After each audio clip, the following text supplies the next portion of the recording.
بەیانیتان باش بەو هیوای هەموو لایەکتان تەندروست باش بن ڕۆژەوی ڕۆژتان لە شارپرێسەوە پێشکەشەکەین.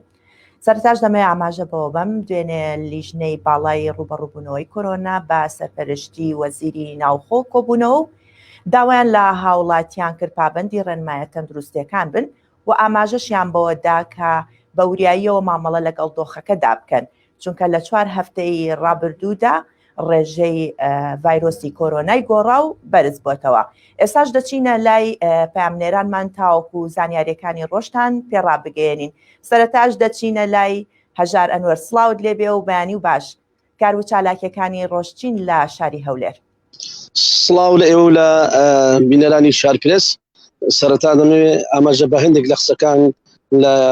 قسەکانی وتێبێژی حکوومەتی هەرێمی کوردستان بکەم کە دوای کۆبوونەوەی لیژنەی باڵای بەرەنگاربوونەوەی کۆرۆنا ڕایگەیاند. باسی لەو کرد کە سەر ڕای تاکیدی کردووە لە کۆبوونەوە کەشیان داوایان لە هەموو هاوڵاتیان کردووە کە تاکپارێزی ئەنجام بدەن و پابەندی ڕێنماییەکان بن. بەڵام باسی لەوەش کرد کە بە هۆکاری ئەوەی کە لە سنووری ناوەڕاست و باشووری عێراق ڕێژەی توشبووان زۆرترە و کۆرۆنای گۆڕاو نوێ لەوێ زیاترە لە هەرێمی کوردستان. هاتوچۆکردن لە نێوان هەرێمی کوردستان و شارەکانی ناوەڕاست باکووری عێراق تەنها بۆ دیبلۆماتکاران و شاندانە دەبێت کە هاتوچۆ دەکەن بۆ بەغدا بۆ هەرێمی کوردستان ڕێگەیان پێدەدرێت و بە باسی لەوە کرد کە پرۆسەی خوێندن بەردەوام دەبێت، بەڵام بە چاودێریی ورتری تەندروستی دەبێتن. جگەلەوە ئاماژەی بۆ کرد کە ڕۆژی 25 ئەم مانگە تاکیدی کردەوە کە موسە دابش دەکرێت، بەڵام بەگوێرەی ئەو زانیاریانەی دەست بکەوتووە دابشکردنی موسا دەکەوێتە سەرەتای هەفتە، ناتوانرێت لە ماوەی دوو ڕۆژی داهاتوودا موسە دابش بکرێت، چونکە وەزارەتەکان تاکو ئێستا هیچ لیستی چارڕاوانەی وەزارەتی دارایی نەکردووە واتە ئامادەکاری تەواوی نەکردووە، چونکە پێشتر دەبێت وەزارەتی دارایی داوای لە وەزارەتەکانی تێنەکردن ئینجا لیست ئامادە دەکرێت، بۆیە دەکەوێتە سەرەتای هەفتەی داهاتوو. ئەمڕۆ وە پاشکەمێکی دیکە یەکەمین دیداری نێوان وەزارەتی پەروەردە و خوێندنی باڵا و توێژنی زانستی بەڕێوە دەچێت بە ژێردانیشانی بەرەو خوێندن و سیستەمێکی وەرگرتنی هاوسەرخ کە ئەمە یەکەمین دیدارە لە نێوان هەردوو وەزارەت بەڕێوە دەچێت لە سەرتەری ڕۆژنبیری کۆمەڵایەتی زانکۆی سەلاحەدین لە کاتژمێر دا دەست پێ دەکات و هەر کاتژمێردا ئینستیتوتی پێی بۆ پەروەردە و گەشەپێدان بە هاوکاری سنووری نیشتیمانی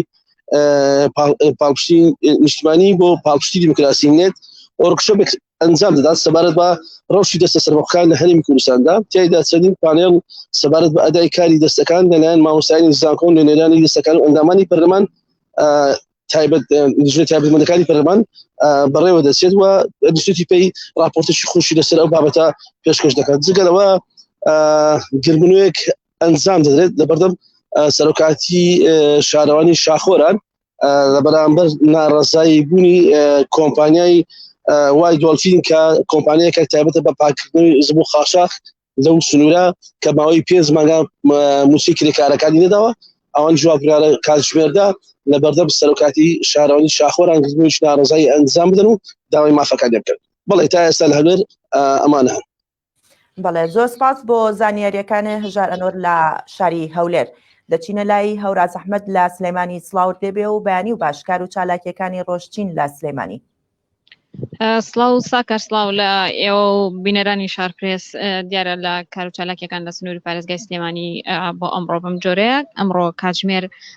10:30 خولێک واتە پاش چەند دقیقەیەکی دیکە بڕیارە ئەندامێکی پەرلەمانی کوردستان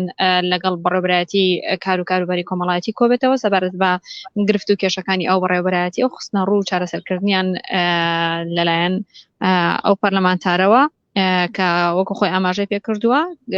گیر و گرفتێکی زۆر لەو بەڕێوەبەرایەتیدا هەیە و گرفتەکانیان دەخاتە ڕوو. کاتژمێر 2 ڕێکخراوی ڕەشماڵ بۆ کللتور و گەشەپێدان 500 دەست پۆشاکی جلی کوردی بە دیاری دەبەخشێت بەسەر کەمەندامان و خاوەن پێداویست تایبەتەکان، ئەمیشۆک پێشوازیەک لە هاتنی بەهار و نەورۆزی ئەم ساڵە. جا لەوە ساکار پرسی لە مەرکەزی هێشتا پرسێکی گەرمی نێو شقام و لایەنە سیاسیەکانە لەم سنوورەدا بە تایبەتی لە نوێترین زانیاریشدا دوێنێ هاوسەرۆکی یەکێتی نیشتیمانی کوردستان باپڵ تاڵەبانی دیارە لە هەولێر لەگەڵ قونسۆڵی وڵاتان کۆبۆتەوە و وەکو خۆی ئاماژەی پێکردووە دیارە بە شێوەیەکی نافەرمی ئاماژە بۆ کردووە کە پەیامێکیان گەیاندووە بە قونسۆڵی ئەو وڵاتانە میدیاکانیش دیارە بەشێک لە میدیاکان لێکدانەوەکانیان بۆ جۆرەیەکە ئەو پرسەی کە ئەو پەیامەی مەبەستی بۆ گەیاندوێتی پرسی لە مەرکەزیە و جێبەجێکردنی بابەتی لە مەرکەزیە دیارە بەپێی زانیاریەکانی شارپرێسیش ئەوەی بەدەداچوونی وی کردووە پرسی لە مەرکەزی لە کۆبوونەکەی دوێنێی هاوسەرۆکی یەکێتی نیشتیمانی کوردستان و نوێنەری وڵاتان یاخۆت باڵێزی وڵاتان لە شاری هەولێر گفتوگۆی لەسەر کراوە خراوەتە سەرباسە دیارە هەر لە سەر پرسی لە مەرکەزیش لە دوو ڕۆژی ڕابردوودا دکتۆر میران محەممەد ئەندامی مەکتەبی سیاسی یەکێتی نیشتیمانی کوردستان بە میدیاکان ئەوەی ڕاگەاند کە پرسی لە مەرکەزی ئەوان مسۆڕن لەسەری بۆ جێبەجێکردنی و بڕیارە لە دە ڕۆژی داهاتوودا سەرکردایەتی یەکێتی کۆ ببێتەوە و بڕیاری تایبەت لەو بارەوە بدرێت دیارە شاندی حکوومەتی هەرێمی کوردستان بڕیارە لەم هەفتەدا سەردانی بەغداد بکات وکو دوێنێش وتەبێژی سەرۆکی حکوومەتی هەرێمی کوردستان ڕایگەیاند بۆ گفتوگۆکردن لەسەر پرسی ڕێکەوتنی نێوان هەرێم و بەغدا شاندی هەرێم دەگەڕێتەوە بۆ بەغدا و گفتوگۆکانیان لەو بارەوە بەردەوامە و دوێنێش دکتۆر ڕێبوار کەریم لە لێدوانی کتابەدا بە شارپرێسی ڕاگەاند کە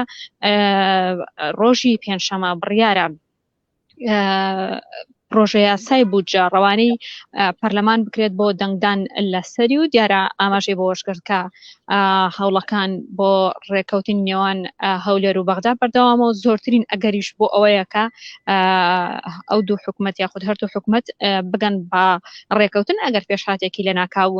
نەیەتە پێش دیارە سەبارەت بە ڤایرۆسی کۆڕۆنا لە سنووری پارێزگای سلێمانیدا بەڕێوەبەرایەتی تەندروستی سلێمانی ئامادەکاری تەواوی کردووە بۆ ئەگەری هاتنی ڤایرۆسی کۆڕۆنای گۆڕاو و لێرەدا چەند نەخۆشخانەیەک تەرخان کراوە تایبەت بە ئەو نەخۆشانەی یاخود ئەو حاڵەتانەی کە لە ئەگەری دیاریکردنی بە ڤایرۆسی کۆڕۆنای گۆڕاو ئەو نەخۆشخانانە دیاری کراوە و ئامادەکاری تەواو کراوە لەو بارەیەوە ساکار ئەمە زانیاریەکانە لە لای من بۆ ئەمڕۆ لە شاری سلێمانی دەگەڕێمەوە لای ئێوە. سپاس بۆ زانیاریەکانت بەڵێ بینەرانی عزیز کە ئەوە تەواوی زانیاریەکانی ڕۆژ بوو لە ڕێگەی پەیامنەرانمانەوە پێت ڕاگەیاندرا و هیوادارین کە هەموو لایەکان تەندروست باش بن و پابەندی ڕێنمای تەندروستیەکان بن لە پێناو سەلامەتی گیانی هەموو لایەک ڕۆژەوی ڕۆژتان پێشکەش کرا تا ڕۆژێکی نوێ خواتان لەگەڵ.